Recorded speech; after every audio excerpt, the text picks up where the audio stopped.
চলো বাবা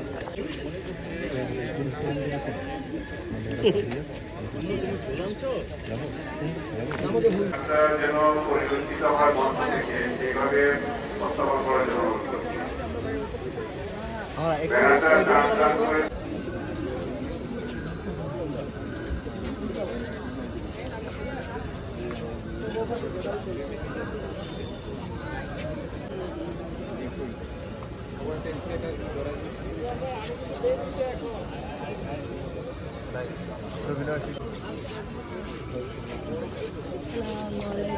আরো দেখতে পাচ্ছি আমাদের ছোট ছোট কিশোর কিশোরীরা তাদের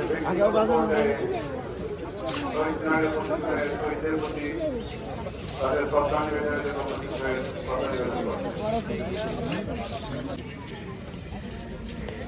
আচ্ছা, আমরা দেখছি যে এখানের মাদ্রাসা অনেক শিক্ষার্থী আপনাদের সঙ্গে এসেছে। এই ভাষা দিবসে আসলে তাদের গুরুত্ব সম্পর্কে আপনারা জানিয়েছেন কিনা মাদ্রাসায়, আর তাদের কেন নিয়ে এসেছেন এটা একটু বলবেন।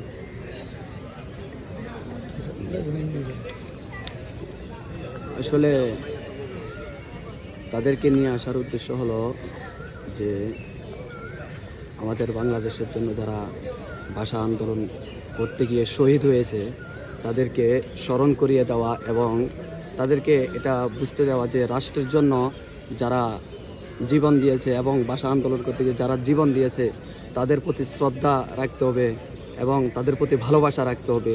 যারা দেশকে ভালোবাসে, যারা দেশের মানুষকে ভালোবাসে তাদের প্রতি শ্রদ্ধা রাখতে হবে। এই জন্য তাদের অন্তরেও এই অনুপ্রেরণা দেওয়ার জন্যই তাদেরকে নিয়ে আসা, এবং তারা যাতে ভুলে না যায়, যারা দেশের জন্য ভাষা আন্দোলন করতে গিয়ে শহীদ তাদেরকে ভুলে না যায়, তাদের অন্তরের মধ্যে এই জিনিসটা দেওয়ার জন্য তাদেরকে নিয়ে আসা, তাদেরকে দেখানো যে আমরা তাদেরকে স্মরণ করি। আমরা সব ওলামায়ে কেরামও তাদেরকে ভুলে না, মাদ্রাসা ছাত্ররাও যে যারা দেশের জন্য শহীদ হয়েছে তাদেরকে কি করে না, ভুলে না। এই জিনিসটা তাদেরকে অন্তরে দেওয়ার জন্য তাদেরকে আজকে এখানে আমরা পরিদর্শন করতে নিয়ে এসেছি। আচ্ছা, আরেকটি বিষয় আছে যে দেশপ্রেম কিন্তু আমরা ইমানের অঙ্গ বলি, বা ইসলামে দেশপ্রেমের একটি গুরুত্ব আরোপ করা হয়েছে। আপনি কি মনে করেন এই শহীদ মিনার ঘুরে তাদের একটি দেশত্ববোধক বা দেশপ্রেমের প্রতি আরও বিশেষ করে তাদের অনুপ্রেরণা যোগাবে? জি, এই দেশের প্রতি ভালোবাসা, দেশের প্রত্যেকটা নাগরিকের দেশের প্রতি ভালোবাসা থাকতে হবে, দেশের প্রতি শ্রদ্ধা থাকতে হবে। সে যেখানে থাকুক না কেন দেশের প্রতি তার একটা যে টান, দেশের প্রতি যে একটা ভালোবাসা, এটা থাকতে হবে। এই জন্যই তাদেরকে এখানে নিয়ে আসা, তাদেরকে স্মরণ করে দেওয়ার জন্য। কোন মাদ্রাসা থেকে এসেছেন এবং কতজন শিক্ষার্থী এবং কত বয়সী শিক্ষার্থীরা এসেছে? আমরা লালবাগ দারুল উলুম মাদ্রাসা থেকে এসেছি। আমরা লালবাগ মদিনাতুল উলুম শহীদনগর থেকে আমরা এসেছি এবং আমাদের সর্বনিম্ন 5 বছর থেকে নিয়ে আমরা যে শিক্ষার্থীদেরকে এখানে পরিদর্শন করার জন্য নিয়ে এসেছি। কতজন? আমরা আমাদের মাদ্রাসার মধ্যে প্রায় 7 জন শিক্ষক আছি। আমরা কতজন এসেছে? শিক্ষার্থী প্রায় 40 জনের মতো প্রতিনিধি দল ভাষা শহীদদের স্মরণে। নাম কি বলো? মোহাম্মদ সাইফ হাসান।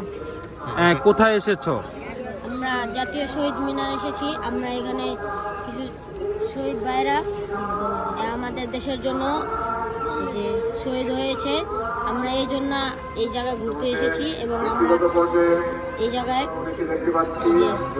তাদেরকে অনুসরণ করতে আমরা এই জায়গায় এসেছি।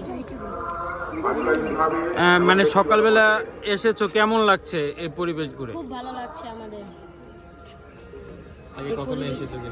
আগে আমি যখন এই মাদ্রাসায় ভর্তি হলাম, এরপরে 21শে ফেব্রুয়ারিতে আমরা এসেছিলাম। এর আগে কোনো সময় আমি আসিনি এই ইয়াতে 21শে ফেব্রুয়ারিতে শহীদ মিনারে। তুমি কি জানো ওই সময় কারা শহীদ হয়েছিলেন? নাম বলতে পারবে? মহান শহীদ দিবস